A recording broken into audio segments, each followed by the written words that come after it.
Ya,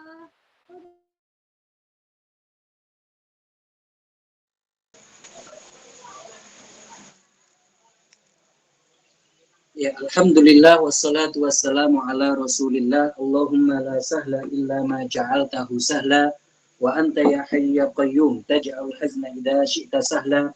Allahumma rzuqna al-ikhlasa fi niyyati wal qawli wal amal nukhlisun nawaya lillahi ta'ala. Marilah kita ikhlaskan niat karena Allah Subhanahu wa taala. Alhamdulillah kita bisa berkumpul lagi di kajian kita, kajian rutin kita malam aglik ilbad. Di kajian kita malam Selasa. Kali ini pembahasan kita akan sangat penting, yaitu mengenai tentang sholat Id. Maka pembahasan kita berkaitan dengan sholat Id. Kita akan membahas tentang sholat Idul Fitri dan sholat Idul Adha. Maka ada banyak permasalahan penting yang akan kita kupas malam ini. Tentunya perlu diperhatikan agar bisa memahami permasalahan sebagaimana mestinya. Bahkan dari awal sudah akan ada permasalahan yang perlu untuk difahami terkait dengan sholat Id ini. Marilah kita ikhlaskan niat kita karena Allah Subhanahu wa taala.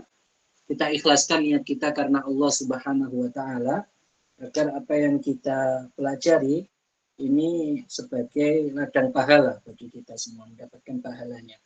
Tidak hanya sekedar capek, yaitu untuk meluangkan waktu, akan tetapi kita mendapatkan pahala dari Allah Subhanahu wa taala. Amin. Ya. Salat Idul Fitri di Islam itu ada dua salat Id, yaitu salat Idul Fitri dan salat Idul Adha. Salat Idul Fitri dan salat Idul Adha. Musannif rahimahullah mengatakan wa salatul Idain, yaitu dua salat Id.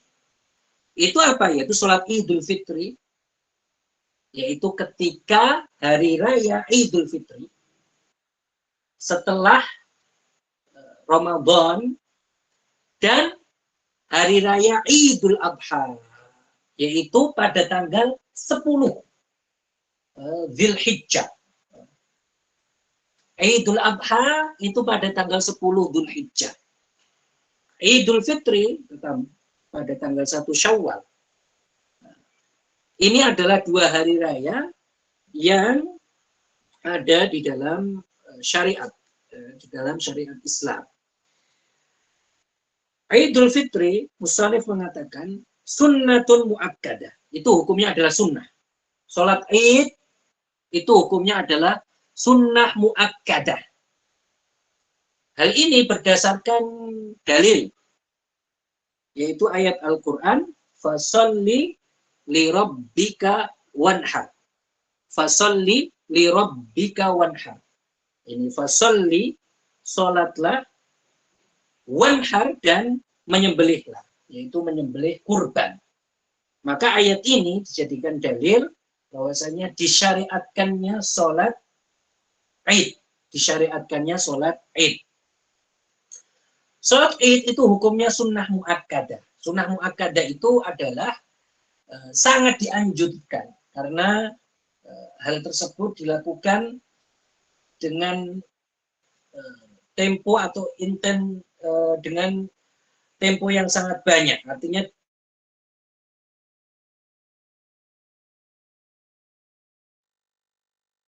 disunahkan itu. Maka sholat Id ini disunahkan dilakukan secara jamaah atau disunahkan juga dilaksanakan dengan sendiri-sendiri. Jadi misalkan kalau mau sholat Id sendiri juga sunnah. Artinya kalau misalkan sudah di kampungnya sudah didirikan sholat Id, ketinggalan misalkan sholat Id sendiri tidak masalah. Ini tidak ada permasalahan dalam hal tersebut. Siapa yang disunahkan? Semuanya. Baik dia itu musafir, orang yang berpergian, sunnah untuk mengerjakan sholat Id. Seorang yang merdeka, seorang hamba sahaya, seorang yang khunsa itu adalah orang yang memiliki dua kelamin, dua alat kelamin. Kelamin laki-laki dan perempuan itu artinya khunsa. Itu juga disunahkan. Perempuan, nah ini yang akan kita bahas. Perempuan itu juga disunahkan untuk menghadiri jamaah sholat Id. Lihat, perempuan, walaupun dia muda, ini harus digarisbawahi, walaupun dia seorang yang muda, perempuan muda, maka dia juga disunahkan untuk hadir di sholat Id. Walaupun seorang perempuan yang muda, walaupun untuk hadir disunahkan. Tetapi hadirnya itu tanpa menggunakan pakaian yang mewah, artinya pakaian yang menunjukkan dia itu berhias. Juga hadirnya itu tanpa memakai wangi-wangian. Maka kita katakan bahwasanya yang perlu digarisbawahi perempuan juga itu disunahkan untuk hadir di sholat Id. Untuk hadir jamaah sholat Id itu disunahkan. Karena banyak hadis yang membahas hal ini sangat banyak sekali. Salah satunya adalah riwayat dari Al-Bukhari. Dari Ummu Atiyah, bahwasanya Rasulullah kana yukhrijul abkara wal awatiqa wa zawatil khuduri wal huyyada yaumal id. Kana yukhrijul abkara wal awatiqa wa zawatil khuduri wal huyyada yaumal id. Jadi Rasulullah menyuruh para perempuan yang masih gadis,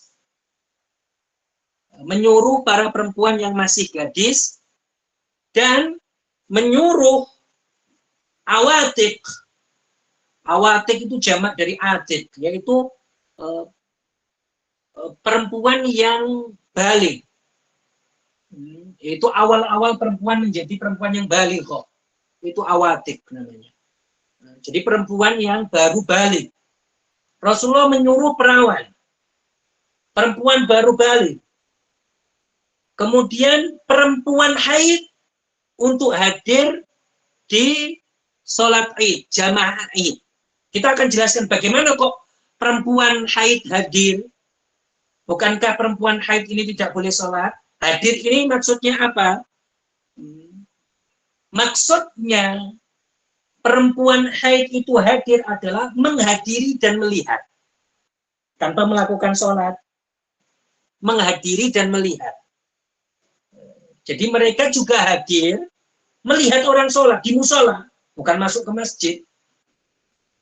Di musola melihat apa?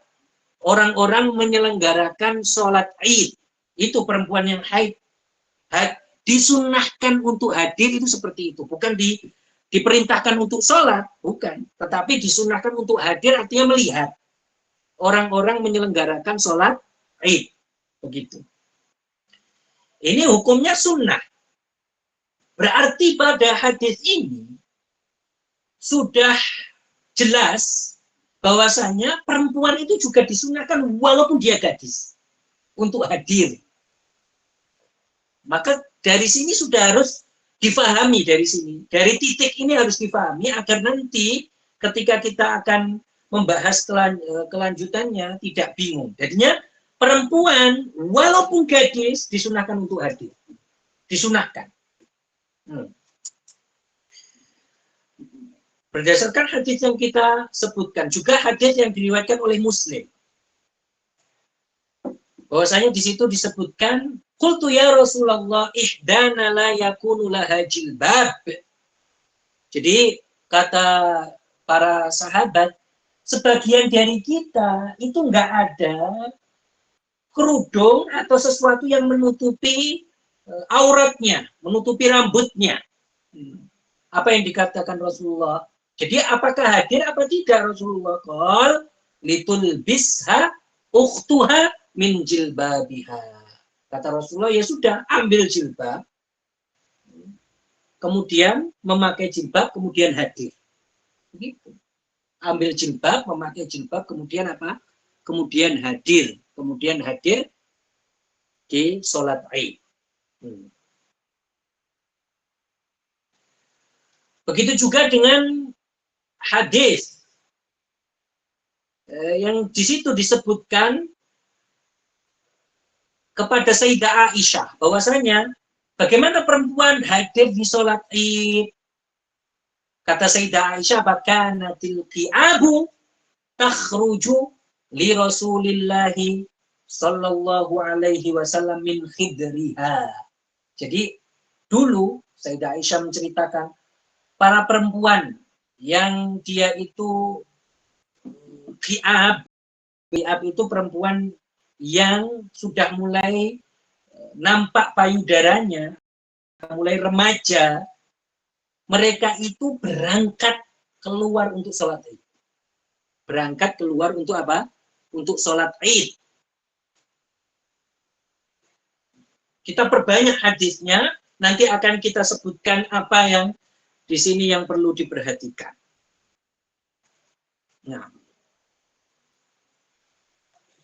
maka perempuan ini keluar dari kamarnya untuk hadir di sholat Id.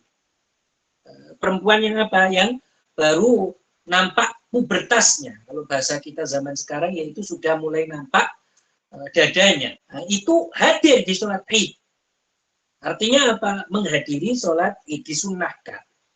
Berdasarkan hadis juga yang lain, Rasulullah bersabda, la tamna'u ima Allahi masajidallah wal yakhrujna tafilat. Kata Rasulullah, janganlah kalian mencegah para perempuan untuk hadir di masjid. Jangan dicegah. Dan mereka hadir itu tafilat. Tafilat itu artinya apa? Mereka itu hadir dalam kondisi tidak memakai wangi-wangian. Iya, hadirnya tanpa wangi-wangian. Begitu. Seperti itu. Lihat perkataan Al-Imam Asy-Syafi'i dalam permasalahan ini. Al-Imam Asy-Syafi'i di dalam kitab Al-Um, beliau menyebutkan wa uhib idza hadaran nisa'ul a'yad was-salawat yahdurnaha nadhifatin bil ma'i ghaira mutatayyibatin wala yalbasna thawba syuhrah wala zinatin. Jadi kata Imam Asy-Syafi'i, saya ini menyukai, artinya hal itu diperintahkan. Kalau Imam Syafi'i mengatakan seperti itu, berarti hal itu diperintahkan seorang perempuan itu untuk hadir di sholat Id. Perempuan hadir di sholat Id dan sholat-sholat yang lain itu dengan kondisi baju yang bersih. Dengan kondisi dia itu bersih. Tanpa menggunakan wangi-wangian, tanpa menggunakan minyak wangi. Dan tanpa menggunakan pakaian yang menunjukkan berhias. Bersolat tanpa itu. Tanpa menggunakan pakaian yang menunjukkan berhias. Artinya tidak menggunakan pakaian mewah yang menunjukkan dia itu pengen dilihat, tidak. Tidak. Beliau mengatakan wa anyal basna thiyaban qasidatan minal bayad wa ghairihi. Jadi menggunakan pakaian putih misalkan. Nah. Dan beliau mengatakan jika perempuan yang haid, dia tidak sholat, tetapi dia hadir, maka hal tersebut bukan sesuatu kemakruhan. Walam akrah, kata Imam Syafi'i. Saya tidak memakruhkannya. Tetapi kalau perempuan yang tidak haid, kata Imam Syafi'i, hadir, ikut sholat. Hadir, ikut sholat. Maka dari sini dapat difahami bahwasanya tidak bisa dikatakan, oh perempuan, lihat, tidak bisa dikatakan, kan sudah dalilnya sudah banyak tadi, tidak bisa dikatakan, oh perempuan itu kalau gadis, kalau tuh cantik, dimakruhkan hadir sholat Id jamaah, tidak. Kenapa? Ya, berdasarkan hadis-hadis tadi. Tidak dikatakan setelah semua hadis yang saya baca tadi, tidak dikatakan perempuan yang dia itu adalah gadis cantik terus dikatakan makruh untuk hadir di sholat id, jamaah sholat id, tidak. Kenapa ya? Karena hadis-hadis yang sangat banyak tadi. Begitu. Kalau dikatakan, jadi sudah paham ya. Jadi perempuan walaupun gadis, walaupun cantik disunahkan, tetap disunahkan. Tidak dikatakan apa? Makruh hadir di sholat id, jamaah sholat id. Tetapi dengan patokan yang kita sebutkan, dia itu hadir tanpa memakai pakaian yang berhias, menunjukkan dia itu pengen ini pakaian terbaik, enggak. Tapi memakai pakaian biasa, bahkan dikatakan putih, kemudian dia itu tanpa memakai wangi-wangian. Jadi tidak makruh hukumnya, sunnah. Sunnah.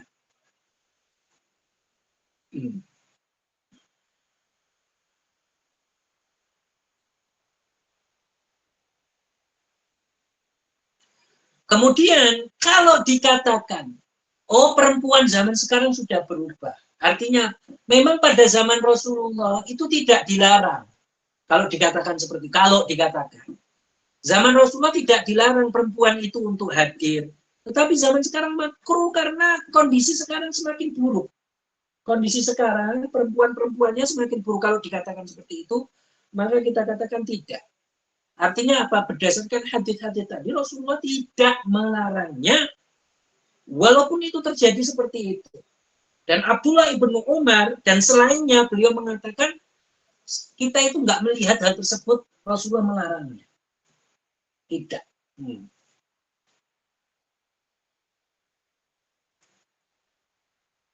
Nah, ya.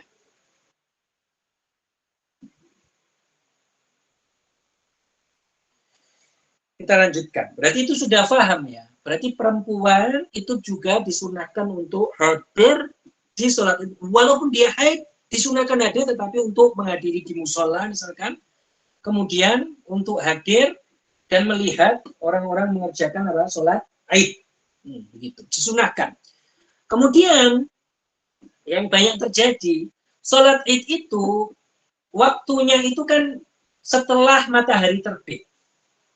Setelah matahari terbit itu boleh mengerjakan sholat id. Tapi sunnahnya itu ketika matahari itu sudah ukuran tombak, qadra rumah, itu sunnah. Itu disunahkan. Lalu yang disunahkan yang lebih utama, dan ini sering terjadi di Indonesia perdebatannya, mana yang lebih utama, sholat id itu di masjid apa di lapangan? Mana yang lebih utama? Maka jawabannya para ulama mengatakan sebagaimana yang dikatakan oleh Syekh Zakaria Al-Ansari di dalam kitabnya Tuhfa misalkan dan lainnya, mereka mengatakan pelaksanaan sholat id di masjid itu lebih utama, afdal. Kenapa? Li syarafihi. Karena masjid itu tempat yang mulia. Masjid itu khairu biqa'il ard. Masjid itu sebaik-baiknya tempat di bumi. Maka pelaksanaan di masjid karena tempatnya mulia, maka lebih utama daripada di selain masjid. Daripada di selain apa? Masjid. Kecuali, ini lihat, kecuali jika masjidnya nggak muat. Kecuali jika masjidnya tidak muat. Lidhikil makan, karena tempatnya sempit, nggak muat, nanti desak-desakan, maka di sini disunahkan untuk diselenggarakan di tempat yang muat, yaitu di lapangan misalkan. Karena apa? Karena kalau seperti itu nanti nggak khusyuk orang sholat. Maka kalau kondisinya seperti ini baru ke lapangan. Tapi kalau pada dasarnya mana yang lebih utama? Tentu masjid. Masjid kan tempat yang utama. Syaraful makan, karena tempat yang mulia masjid. Tetapi kalau melihat kondisinya itu berdesak-desakan, tidak kondusif untuk dilaksanakan sholat di situ, artinya karena tempatnya sempit, jamaahnya banyak, nggak muat, boleh. Artinya nggak apa-apa dan lebih utama solusinya jika dilaksanakan di lapangan. Tetapi kalau seandainya ditanya mana yang lebih utama, kalau di masjid muat yang lebih utama di masjid. Tapi kalau seandainya dilaksanakan dari awal di musola, seandainya dilaksanakan dari awal di lapangan, apakah sah? Ya sah. Kalau ditanya apakah sah? Ya sah. Tapi mana yang lebih utama di masjid?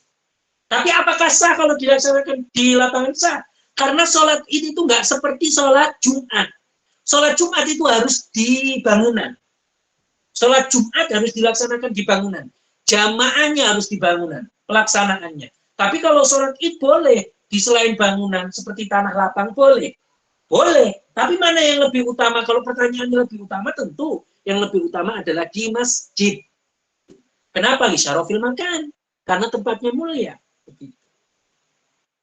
Karena tempatnya mulia. Kita lanjutkan.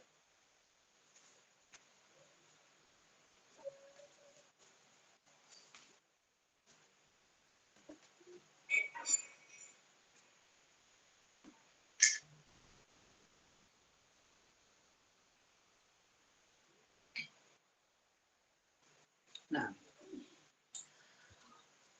kita katakan tadi waktu sholat Id kapan? Setelah matahari terbit. Yang paling utama itu ditunggu sampai matahari seukuran tombak orang yang melihatnya. Itu lebih utama. Tapi kalau sampai kapan waktunya? Kalau pertanyaannya sampai kapan waktunya, maka waktunya sampai zuhur. Artinya sampai matahari tergelincir. Selama itu masih boleh mengerjakan sholat Id. Selama itu masih boleh mengerjakan sholat Id. Begitu. Jadi waktunya itu sampai zuhur. Bolehnya, kebolehannya. Begitu. Sholat Id ini musannif mengatakan wahya rakaatan. Sholat ini dikerjakan 2 rakaat. Sholat Id itu dikerjakan 2 rakaat. Ketika takbiratul ihram, dia itu berniat mengerjakan sholat Id. Seperti dia niat ketika Allahu Akbar, dia niatnya apa? Usolli sholatal Id. Saya berniat sholat Id. Sudah sah. Seperti dia mengatakan usolli sholata Idul Fitr. Usolli sholata Idul Adha. Saya berniat untuk sholat Idul Fitri. Saya berniat untuk sholat Idul Adha. Ini sudah sah. Setelah takbir yang pertama, dia itu membaca doa iftitah. Sunnah, disunahkan untuk membaca doa iftitah. Setelah itu, musannif mengatakan wa yukabbiru fil ula sab'an siwa takbiratil ihram.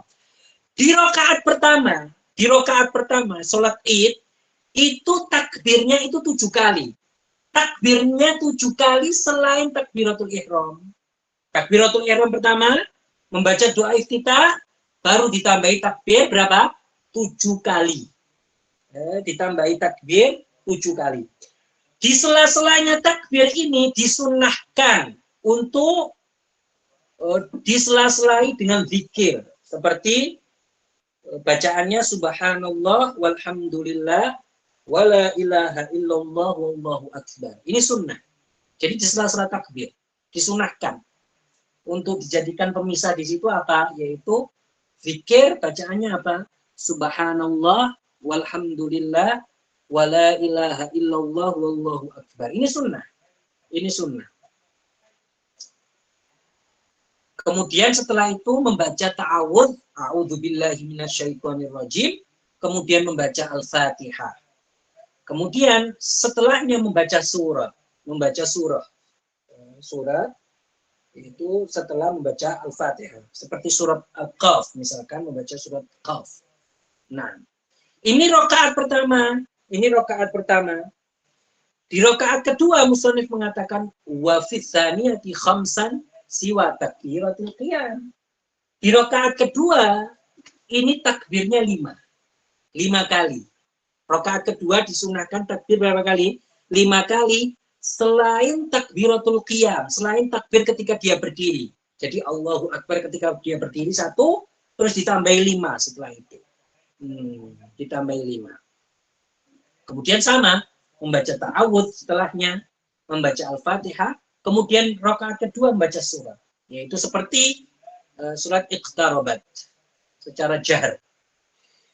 Kemudian disunahkan setelahnya itu khutbah.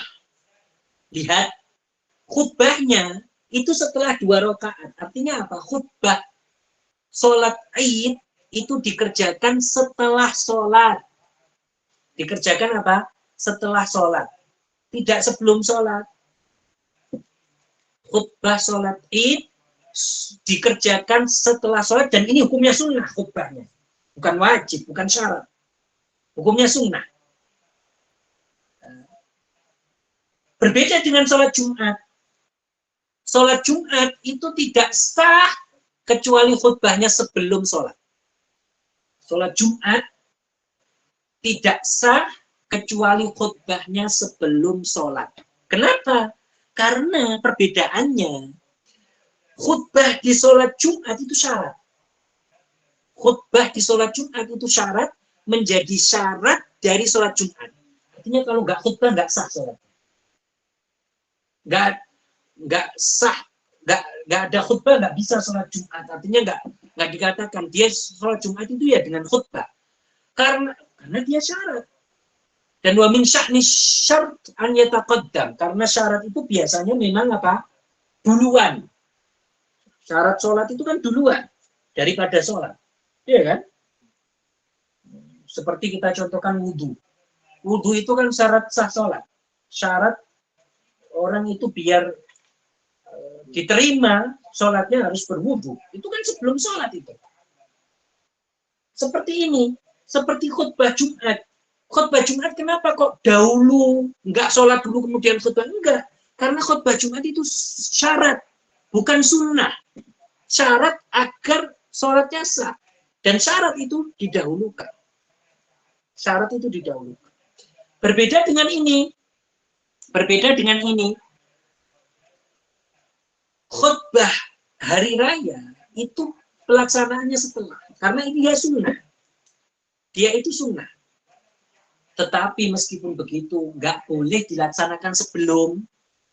Artinya nggak boleh apa? Kalau seandainya dia khutbah sholat Id sebelum sholat, khutbah sholat Id sebelum sholat, khutbah dulu, kemudian baru sholat 2 rakaat sholat Id, maka khutbahnya nggak dihitung. Nggak dihitung. Khutbahnya nggak dihitung. Dia tetap setelah itu mengerjakan khutbah, misalnya, untuk kalau mau mengerjakan sunnah. Bahkan kalau sengaja mendahulukan khutbah, ini hukumnya haram. Sengaja dia, saya mau kayak sholat Jumat, didahulukan khutbahnya, kemudian baru sholat Id 2 rakaat, maka ini hukumnya haram. Kalau sengaja, begitu. Sehingga kalau dikerjakan sebelum sholat, itu tidak dihitung. Bahkan kalau sengaja mendahulukannya, maka hukumnya apa? Haram. Kalau sengaja mendahulukannya, maka hukumnya haram. Nah, Musannif rahimahullah mengatakan, maka yakhtubu ba'dahuma. Khutbah itu dilaksanakan setelah 2 rakaat sholat Id. Khutbataini. 2 khutbah juga. 2 khutbah. Yukabbiru fil ula tis'an. Jadi pada khutbah pertama itu takbir sebanyak 9 kali secara berturut-turut. Allahu Akbar, Allahu Akbar, Allahu Akbar. 9 kali. Ini pada permulaan khutbah pertama. Ini pada permulaan khutbah pertama. Pada permulaan khutbah kedua takbir juga, tapi sebanyak wa fi tsaniyati sab'an. Di dalam khutbah kedua itu takbirnya berapa? 7 kali. Allahu Akbar, Allahu Akbar, Allahu Akbar, 7 kali. Nah.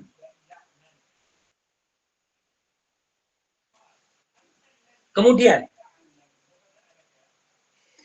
takbir di hari raya, ya ini takbir yang bukan takbir sholat, juga bukan takbir di khutbah, takbir hari raya. ini terbagi menjadi dua. Ini terbagi menjadi dua.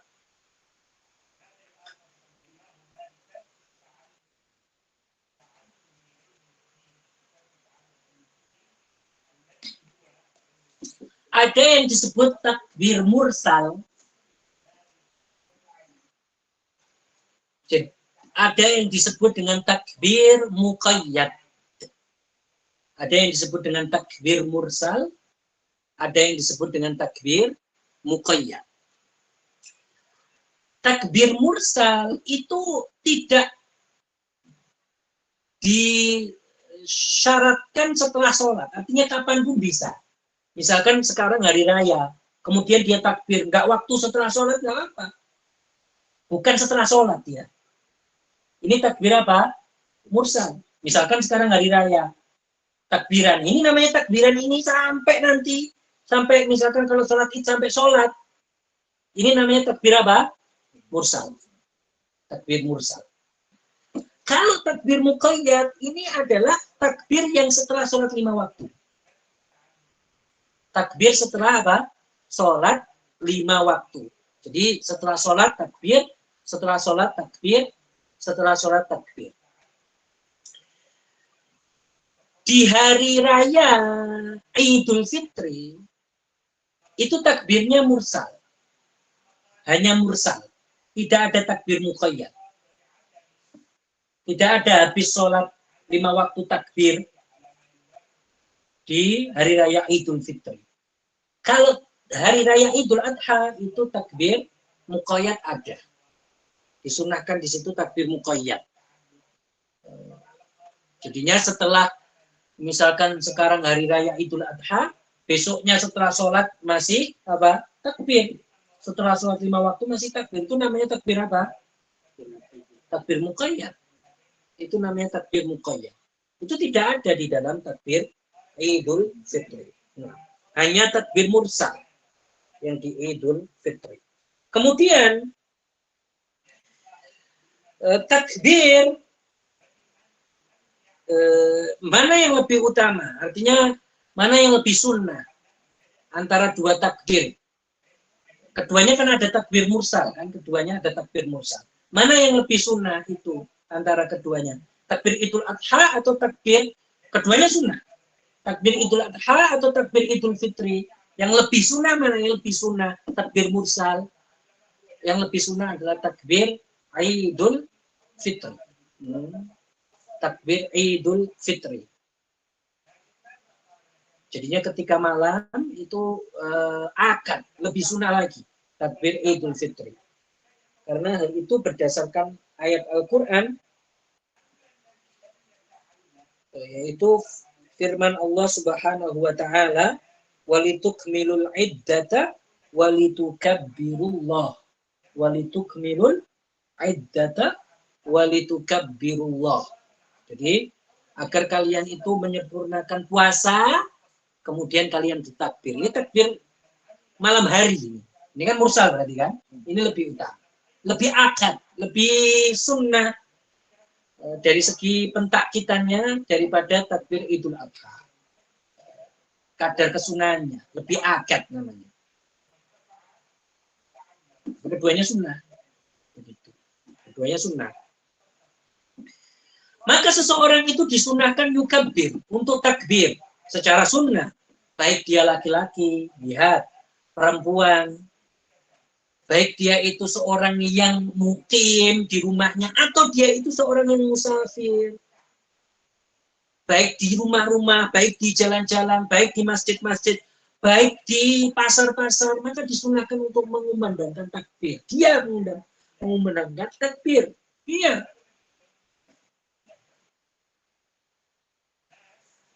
Dari mana sampai kapan?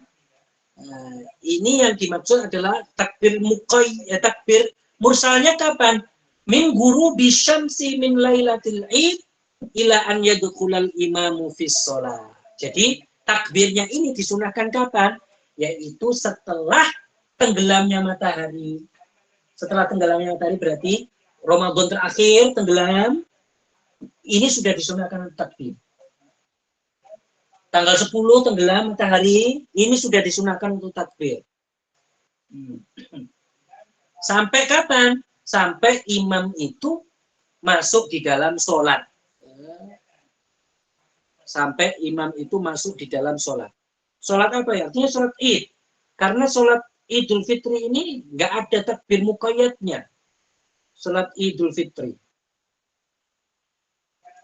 Sedangkan sholat Idul Adha ini ditambah dari takbir-takbir itu, ada yang disunahkan lagi, yaitu apa? Wa fil adha khalfas salawatil mafruḍah. Dan di takbir Idul Adha, di Idul Adha, hari Id, kurban, hari raya kurban, itu disunahkan takbir lebih banyak dari ini, karena ada takbir apa namanya tadi? Takbir apa? Mursal. Yaitu khalfas salawatil mafruḍah. Setelah sholat 5 waktu. Jadi setelah sholat 5 waktu disunahkan ketika hari raya apa ini berarti? Hari raya Idul Adha untuk takbir apa namanya? Takbir mursal. Nah, takbir mursal. Setelah sholat 5 waktu dikumandangkan, baik sholatnya itu sholat 5 waktu secara ada, tepat waktu, atau sholat 5 waktunya qadha. Misalkan sekarang dia mengqadha sholat zuhur. Ya, setelah sholat zuhur dia membaca takbir. Baik sholatnya itu sholat jenazah misalkan. Begitu, maka ini disunahkan. Begitu. Takbir mursal yang disunahkan di sholat Idul Adha ini dari kapan sampai kapan? Lihat. Min subhi yaumi arafata ilal asri min akhiri ayyamit tasyriqis salat. Takbir mursal itu yang disunahkan di sholat Idul Adha setelah sholat 5 waktu, itu dari kapan? Dari subuh hari Arafah sampai asar akhir hari ketiga ayyamut tasyrik. Ayyamut tasyrik itu kan 3 hari. 3 hari ayyamut tasyrik, hari tanggal 11, 12, 13. Dzulhijjah itu namanya hari tasyrik. Sampai asarnya hari tasyrik yang terakhir. Itu sampai itu disunahkan apa? Untuk mengucapkan apa? Takbir mursal. Begitu. Itu disunahkan untuk takbir mursal.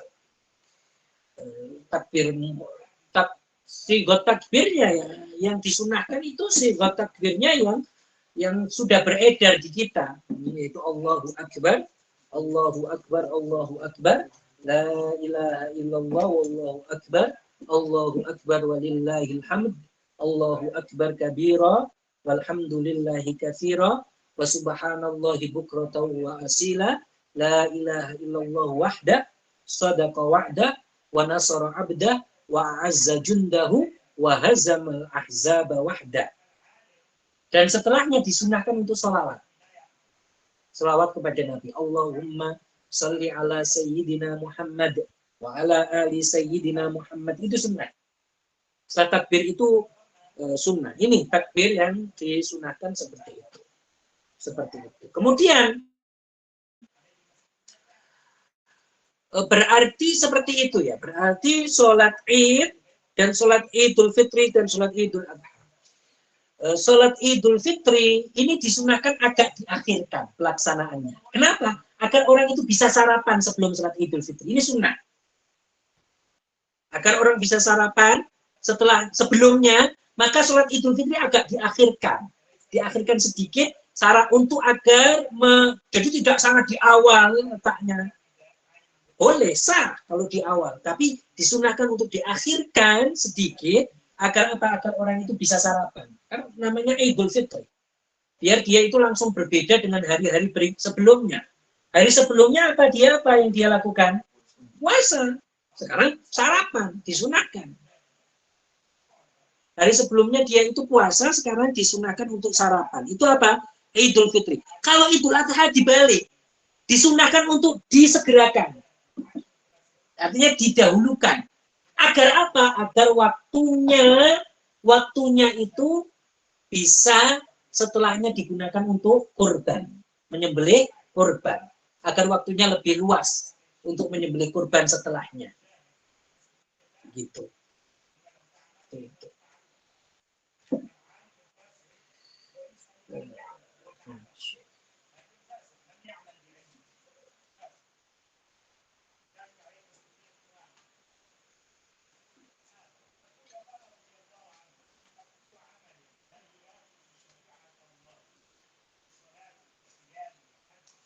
Nah,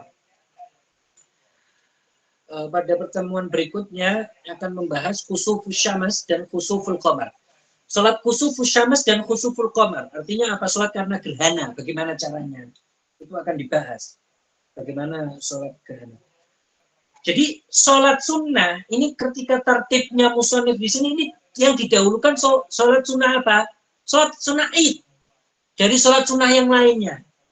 Jadi setelah sholat id baru dibahas oleh musannif sholat gerhana dan sholat-sholat sunnah yang lainnya. Kenapa kok sholat id ini didahulukan secara tertib? Karena alasannya adalah sholat id itu terjadi setiap tahun. Terjadi setiap tahun, yaitu 2 kali, sehingga didahulukan secara urutannya di sini. Daripada sholat gerhana misalnya. Gerhana bisa saja tidak terjadi pada 1 tahun. Bisa saja. Jadi tidak mesti 1 tahun itu ada gerhana. Ada gerhana matahari misalkan. Dan lain sebagainya. Oleh karena itu, musannif ini membagi didahulukan pembicaraan tentang sholat Idul Fitri dan Idul Adha daripada sholat gerhana. Daripada sholat gerhana. Ya, kalau teman-teman ada pertanyaan, insya Allah berikutnya kita akan membahas tentang sholat gerhana. Kalau ada pertanyaan, saya persilakan. Silakan dibuka speakernya. Speakernya silakan dibuka. Kalau di sini nggak perlu dibuka lagi. Ya, jangan pakai tulisan. Salah satu dari kalian bisa membacakan kalau ada tulisannya.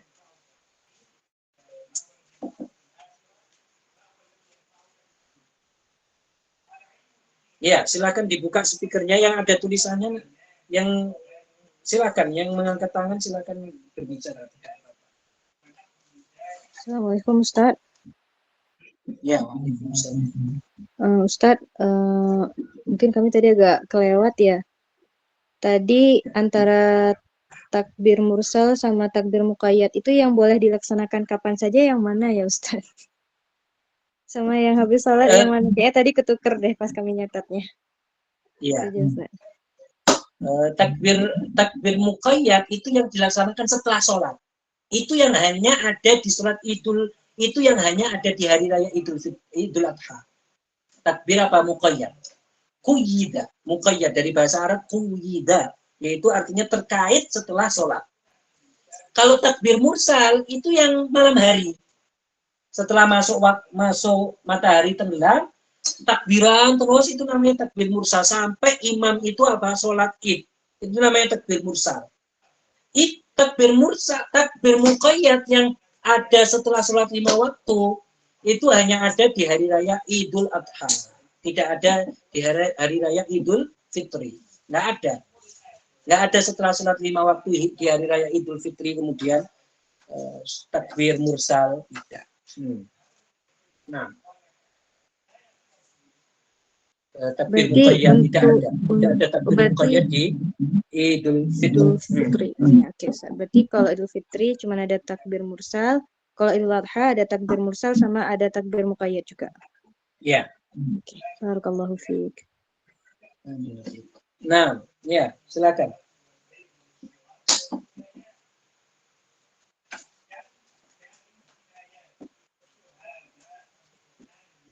Silakan ditanyakan. Itu yang ada, yang sudah nyatet itu apa? Pertanyaan bisa dibacakan itu.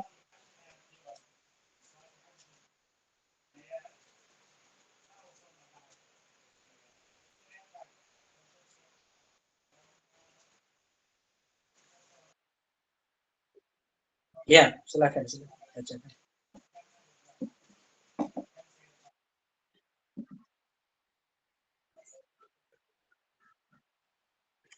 Ya, bahwasanya yang lebih akad, yang lebih ditakkid, sunnahnya lebih kuat, itu adalah takbir Idul Fitri. Karena hal ini ada ayatnya, yaitu di dalam surat, disebutkan di dalam ayat Al-Quran, walitukmilul iddata walitukabbirullah, walitukmilul iddata walitukabbirullah. Itu. Jadi ini menyebutkan bahwasanya tentang puasa, yaitu setelah puasa, setelah selesai puasa, maka disunahkan untuk litukabbirullah. Begitu. Untuk apa? Untuk bertakbir. Karena orang itu melakukan pembicaraan, kenapa kok hukumnya sunnah takbir? Iya, karena orang itu kalau ngomong saja kan boleh pada waktu ini. Berarti kalau orang berzikir ya lebih utama lagi. Berzikir maka ini lebih utama lagi. Begitu. Nah, ya selanjutnya.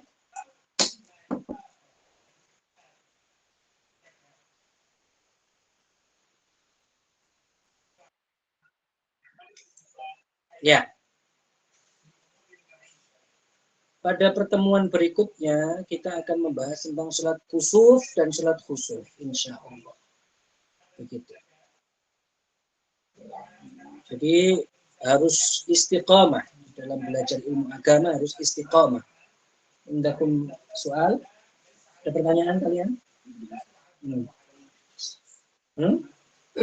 Kerja kisah. Kerja kisah. Ya. Nah, ya. Jadi begitu ya. Jadi di dalam permasalahan ini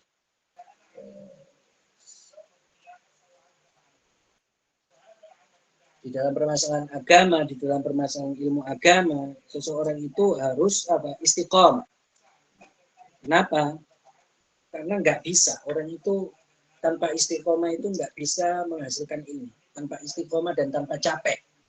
Jadi kalian kalau sudah mengambil pelajaran seperti ini, langsung dicatat, kemudian dimurojaah. Begitu caranya. Dicatat dan dimurojaah. Begitu. Syekh Abdullah Al-Harari mengatakan tentang ilmu agama,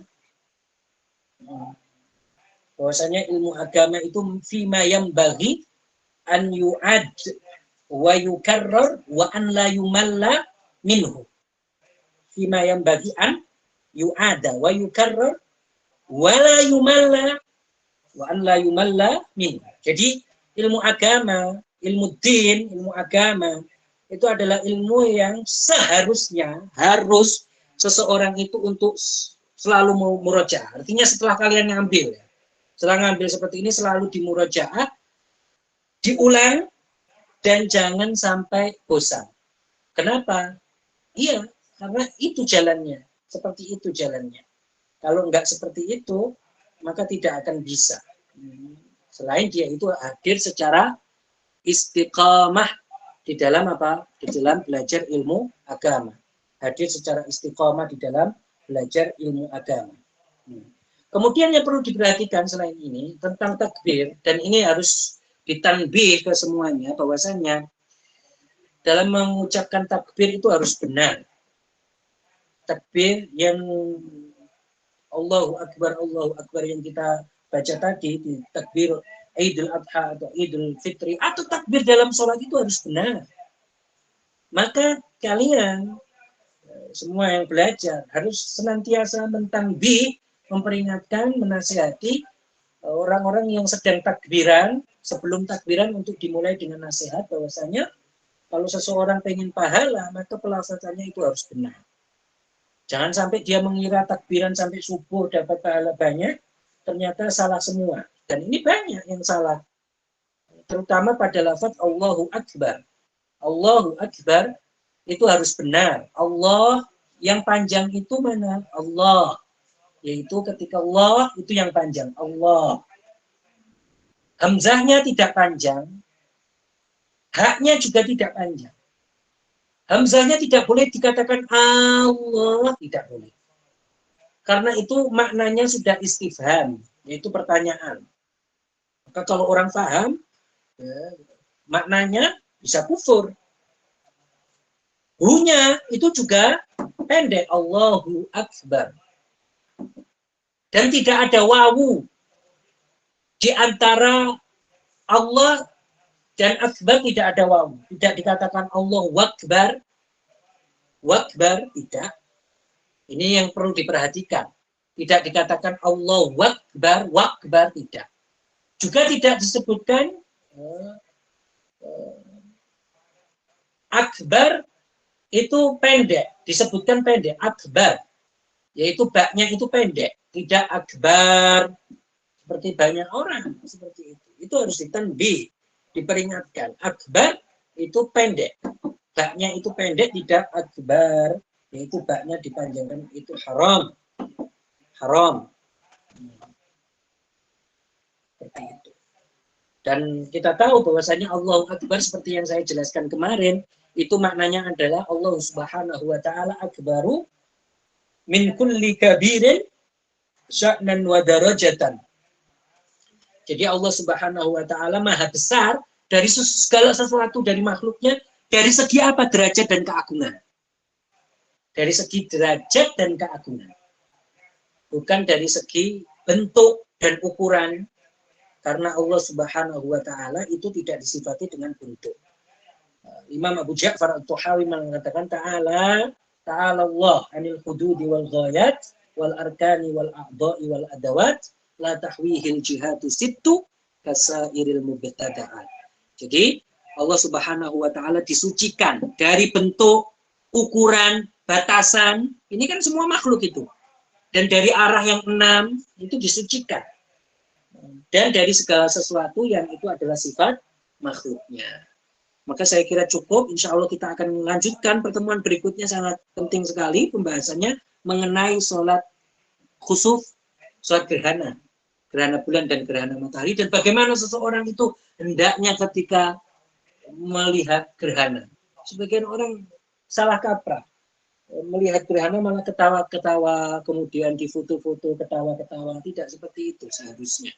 Maka ada aturannya yang kenapa kok ada gerhana, kenapa gerhana kok diciptakan, itu ada disebutkan oleh para ulama. Itu insya Allah akan kita sebutkan, kita akan paparkan pada pertemuan berikutnya. Kita akhiri dengan tahlil la ilaha illallah Allahumma salli ala sayyidina Muhammad wa ala alihi wa sahbihi wa sallim. Rabbi ghfirli wa liwalidayya wa lil mu'minina wal mu'minat walhamdulillahi rabbil alamin. Barakallahu fikum. Assalamualaikum warahmatullahi wabarakatuh. Waalaikumsalam warahmatullahi wabarakatuh. Waalaikumsalam warahmatullahi wabarakatuh.